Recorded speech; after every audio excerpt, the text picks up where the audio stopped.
Hey, good evening, everyone. Deputy Chief Chandler, your police department. I got Rich with me. Rich, welcome.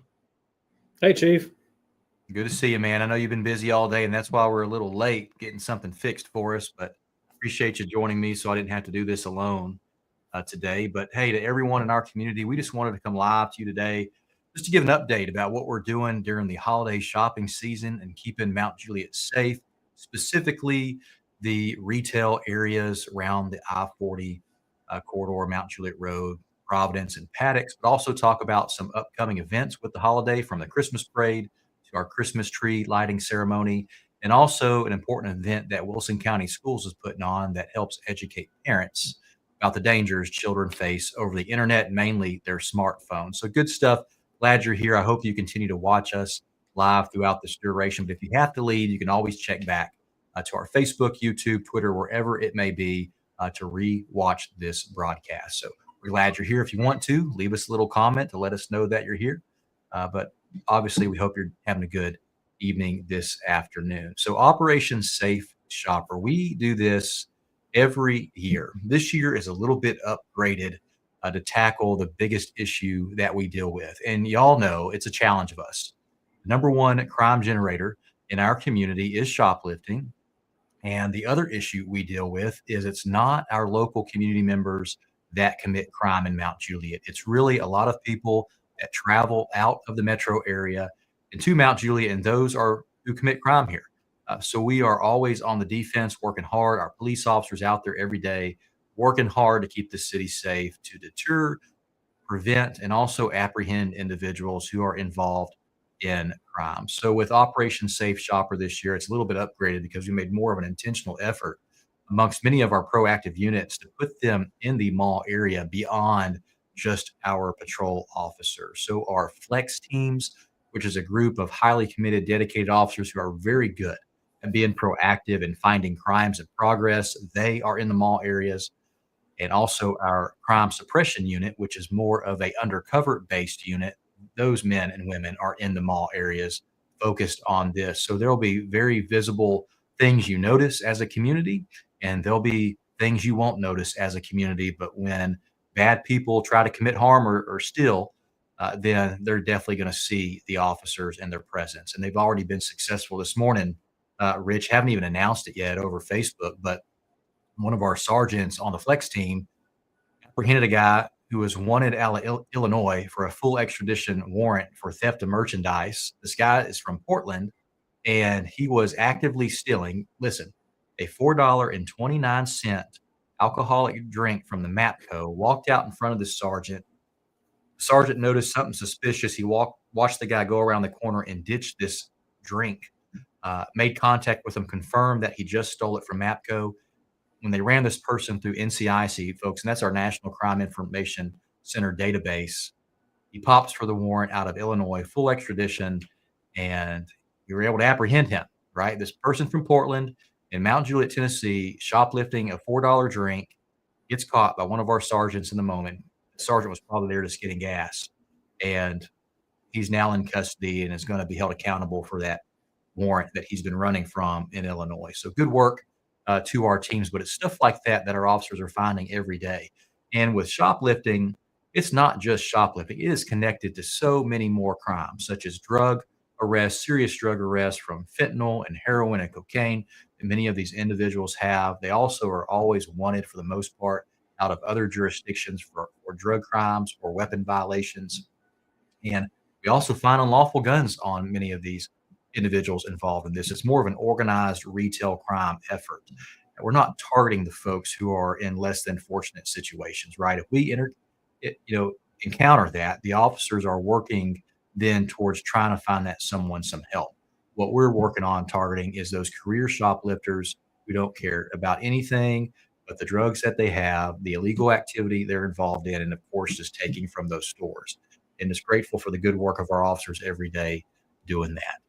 Zero tolerance policy with our agency. If we have an opportunity to take this person to jail, that officer is going to take the person to jail and inconvenience them as much as they can. We're not an agency that likes to cut tickets and then to send them on their way to continue to commit crime. We're going to put them in handcuffs. They're going to go to jail. They're going to spend some time in jail before they're released for the crime that they're committing in our community. That just makes it more inconvenient for them. We don't want them to come back to Mount Juliet. We want them to go elsewhere. Do not come here to commit crime is the message that we send.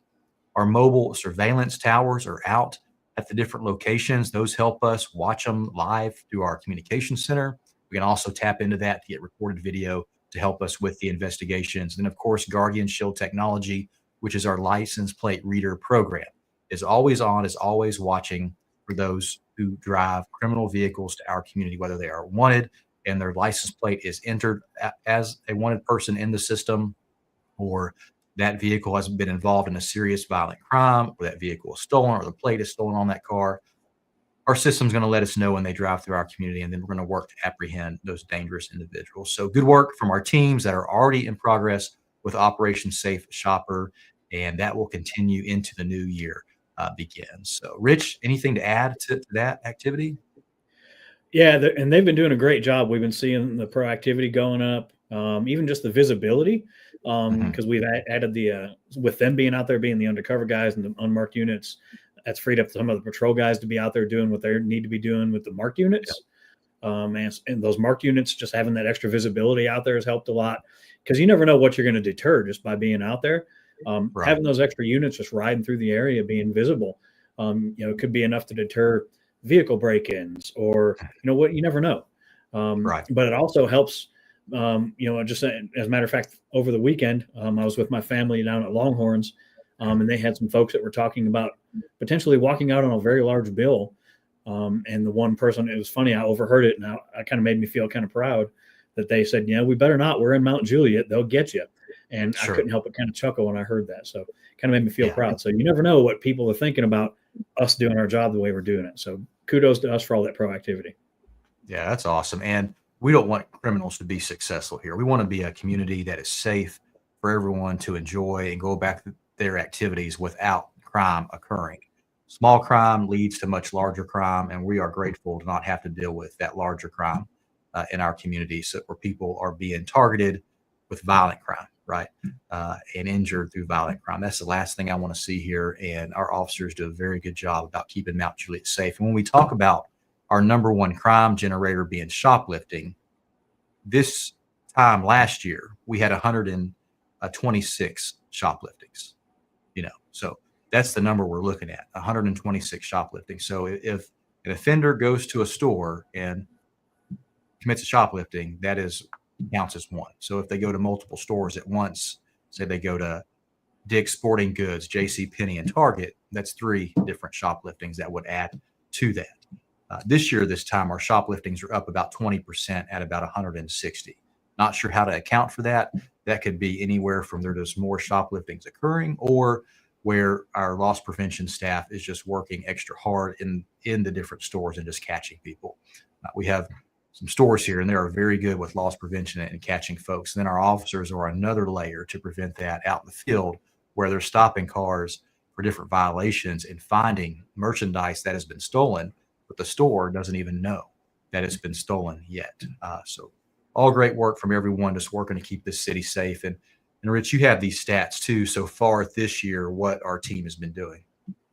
Yeah, and a lot of these numbers come from that great proactivity they've been up to all year. We've had so far this year to date, we've had 25,314 traffic stops, just under 10,000 citations out of that total number, which is a pretty good ratio. A lot of people say, well, all you guys do is write tickets. Not true. You see that ratio between the tickets and it's only about 35%. Yeah. And then out of that number, we've had 3,548 arrests, which is some good proactive numbers there.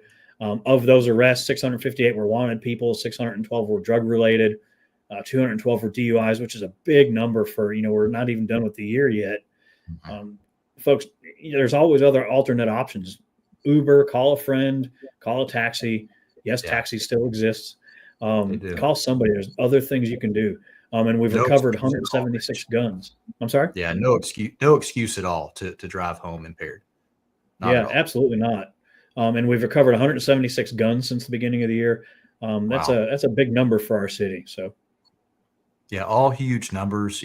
Some points I want to point out that I was talking over Rich a little bit about. You look at the ratio of traffic stops versus citations, only 35% to 39% of individuals leave with a citation. Stops and working on traffic safety is really all about change behavior. Sometimes behavior can be changed through a warning. Sometimes it needs a citation. Sometimes people need to be arrested for the serious crimes that they commit if they're driving so recklessly. Uh, the arrests you see, almost over 3,500 arrests for our community, where the majority of those people arrested don't even live here in the city. That is huge. It's about over 90% of the arrests that are made. They do not live in our community. 658 wanted people. That's almost 2 wanted people a day found by our officers in the community doing something, and they are able to apprehend them to ensure they are held accountable for whatever charge they are running from. And then you have the drug related arrest, 212 DUI arrests, and that big number at the bottom, 176 guns, where people have been charged for unlawful weapon possession. They were either with a stolen gun, or they were under the influence and had a gun, or had drugs and had a gun, or they were prohibited from having a gun, period, because they were a convicted felon. So great work from our team. Proud of all the work that they do. And they're going to continue to work hard throughout the remainder of the year, and that's not going to stop. We will continue and keep at it. I always tell my family, Rich, is when I grew up, which was late 1990s and early 2000s, started here in 2004 at 18 to age me. I've been here 20 years. The Hermitage used to feel safe, right? Antioch used to feel safe. Now ask yourself, do you still feel safe in those communities today? You don't. And I would never, ever want Mount Juliet to turn to that. Thankfully, we have our own police department for our community, and we are invested here.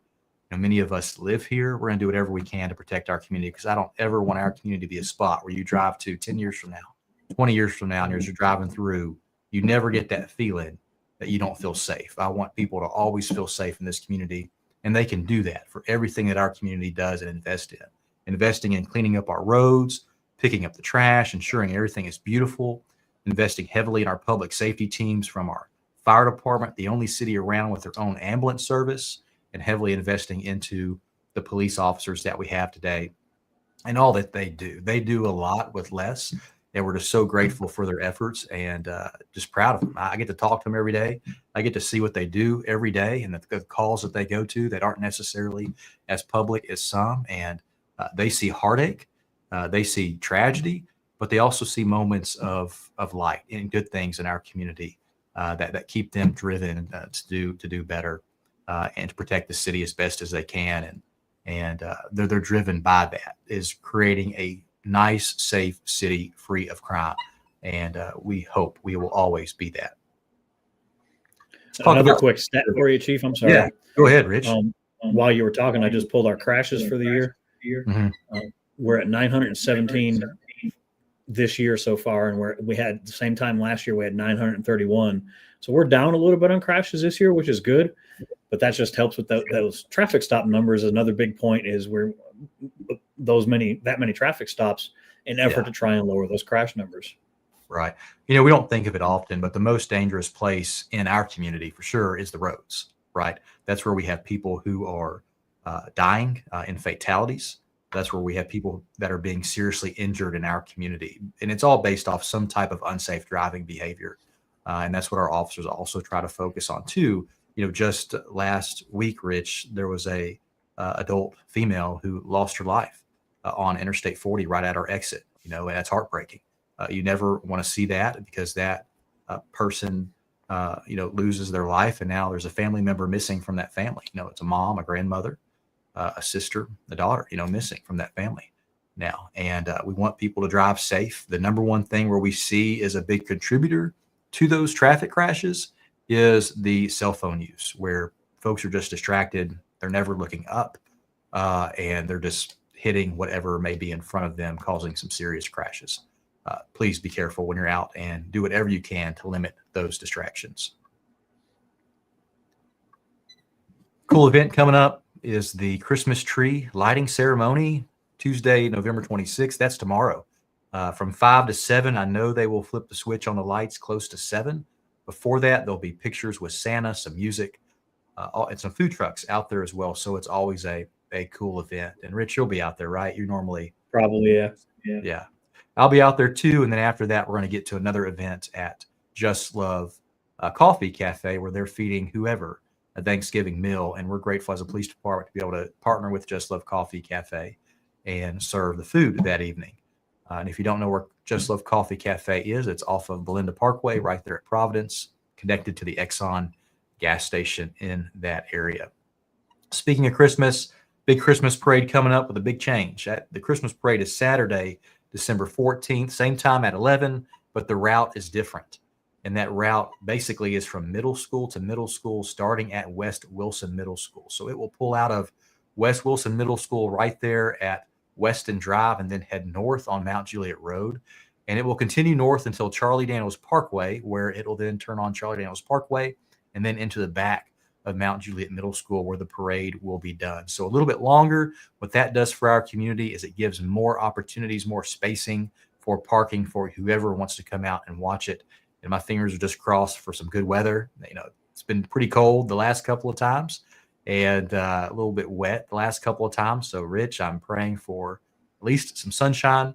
And if we get the sun, I won't care how cold it is, because at least that'll be warming things up. But hopefully no rain and definitely no snow or ice that day. We'll see what the weather does for us this winter. But December 14th, and the theme is a musical Christmas. And with that theme, the Grand Marshals are the top longest or 5 longest established businesses in Mount Juliet. And I have the list here. It's Rice's Country Ham, Larry's Barber Shop, Moss's Flower Shop, American Jewelry Company, and Shiloh Music. Those are the 5 longest established businesses in Mount Juliet, and those will be the Grand Marshals for this year's parade with the theme of a musical Christmas. So if it does rain on Saturday and they choose to do a rain out date, that date will be Sunday, December 15th at 1 p.m., not 11 a.m. So if it rains on Saturday, it'll be the next day, Sunday, December 15th at 1 p.m. That's the first time I've seen the parade committee do that, where they've already advertised a rain out date. So hey, good planning ahead on their part. Another event, very important, we talked about this a little bit earlier in the presentation, is the Project iGuardian presentation that is being hosted by Wilson County Schools, Drug Free Wilco, Lebanon Special School District, and the Department of Homeland Security. A very strong, powerful presentation that I would encourage any parent to go to. It is Thursday, December 5th. Registration begins at 5:30. The presentation starts at 6 and goes until 8. They also have free childcare on site at that event, which will be held at the Wilson County Board of Education building, which is on Harding Drive in Lebanon. It's their main headquarters, and they say please enter at the rear of the building. But there is childcare on site because they do not want any juveniles in the presentation. You have to be 18 or older to be permitted to this presentation, because it does talk about some pretty sensitive issues with parents, but all very important information. And if you provide your child a cell phone, a smartphone, whatever it may be, or give them access to the internet, I encourage you to please, please, please, please come to this presentation so you can learn about the risk that they can be exposed to. And my job here, and what our detectives deal with a lot of the times, is young children, young people in high school and middle school and even elementary school already have smartphones, and they are accessing all kinds of information off those smartphones, and parents need to know what those children are being exposed to, but also ways to limit access to that information and lock those phones down so children are not being exposed to all stuff that you can provide someone by just handing them a smartphone. So we encourage you to be there. Again, Thursday, December 5th. The presentation begins at 6, lasts until 8. It's at the Wilson County Board of Education building in Lebanon, Tennessee. And they don't allow children in the presentation, but there is childcare on site for that event. Rich, I'm curious about the weather. Do you have that queued up? I do have it up. Let's see. And it's unseasonably warm still, which is a good thing for some of us. But we're in a little bit of a wet phase right now. So through most of this week, we're looking at some rain on and off throughout the week, except till we get to Friday, which is fantastic. Friday is looking gorgeous. Tomorrow we're looking a little nice outside, but it's going to be on and off throughout the whole week for rain chances. But we're looking high, mid to upper 50s through tomorrow and Wednesday. But the rain chances are just hit and miss throughout the week. Wednesday into Thanksgiving, the rain chances are going to be a little higher. So unfortunately, Thanksgiving might be a little damp. However, they're saying through Thanksgiving afternoon and evening, it should start clearing off. But that cold front's going to move in Thursday night into Friday. So it's going to start getting chilly through Thanksgiving evening and into Friday for next weekend. So, but right now, daytime highs are still pretty unseasonably warm. Lows are getting down there in the mid 30s. So not too cold yet, at least not for me anyway. But I'm you looking know, I'm at cold. Friday. Sure. Well, Friday high 41 is cold to me, but yeah, Friday is when the cold snap's going to start. got it. Well, we'll see how it goes.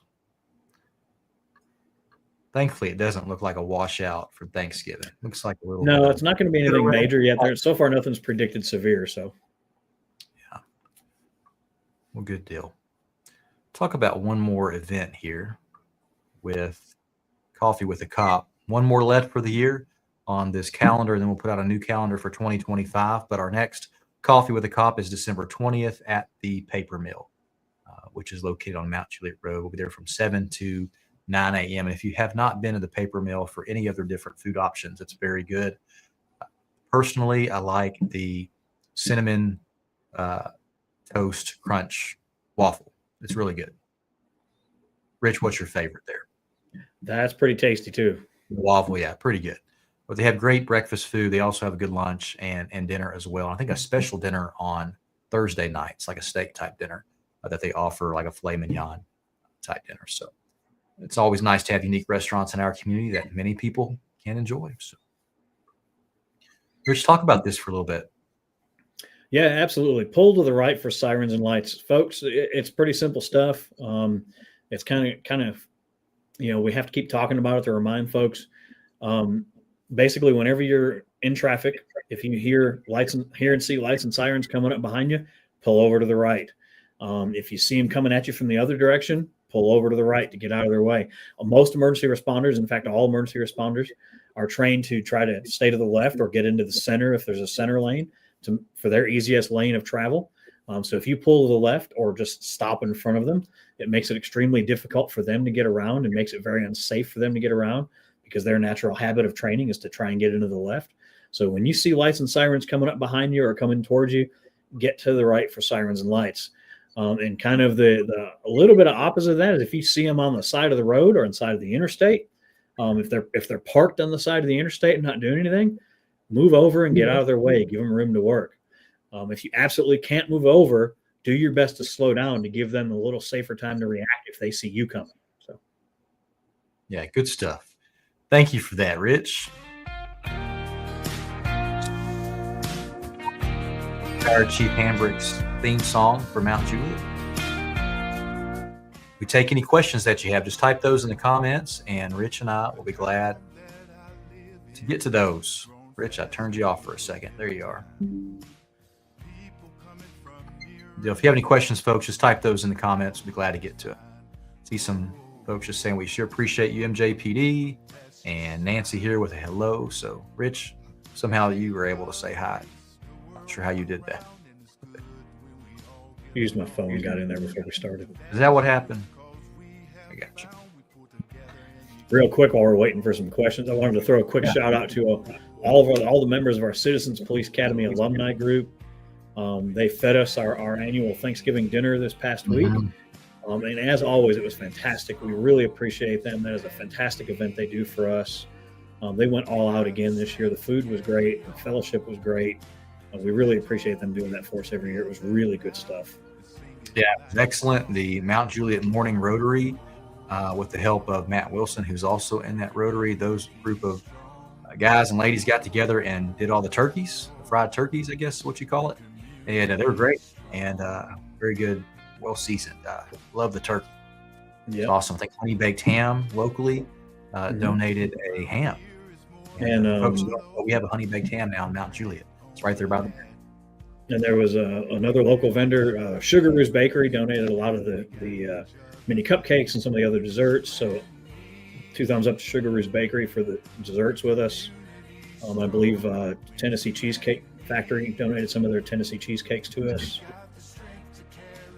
Yeah, very cool. And you got Richard Parker here just saying, thank you for what you do for MJ. He's still working in Houston, Texas, just saying hello. So, Rich, hello back to you. Houston, Texas is actually where I'm from. If you ever drive through a town called Pasadena, that's where I grew up for part of my life before my family moved here when I was little and started elementary school. So, Houston's a lot different than it was back then. That was only a It's a lot couple years larger. ago. Yeah, a couple, right? It's definitely a lot more congested and larger. So when I visit family, it's quite different.